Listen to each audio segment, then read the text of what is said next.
অনেক যুদ্ধ করার পরে ফাইনালি মোচা ছাড়িয়ে আমি একদম কেটে কুটে পরিষ্কার করে সেদ্ধ করে নিয়েছিলাম।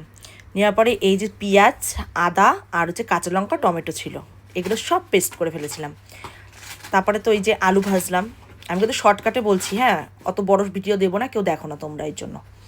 তারপরে এই যে চিংড়ি মাছ ভেজে নিয়েছি, ঠিক আছে। লাল চিংড়ি ছিল জাপানে, সেটা করেছি, একটু নষ্ট হয়ে গেছিলো, কিছু করার নেই। আমার কাছে ঘরে এই কটা চিংড়ি মাছই ছিল।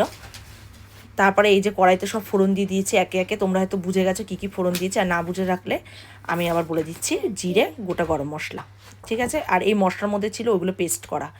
এই যে মোচা, সেদ্ধ করা মোচা দিয়ে দিয়েছি। মোচা রান্না হয়ে গেছে, মানে সরি, রান্না হয়নি, মোচা দিয়ে দিয়েছি। এই যে আমি কিন্তু এত শৌখিনভাবে কথা বলতে পারি না, হ্যাঁ। এই রেসিপিটার মাঝখানে আমি দুটো কথা বলে দিই তোমাদের।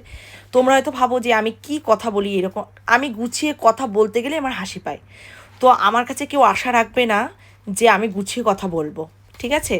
কারণ আমি অভ্যস্ত নই। আমি অনেক চেষ্টা করেছি, বিশ্বাস করো, লোকের আমি অনেক ভিডিও দেখেছি, ভিডিও দেখে অনেক প্র্যাকটিস করেছি যে গুছিয়ে সুন্দরভাবে কথা বলবো।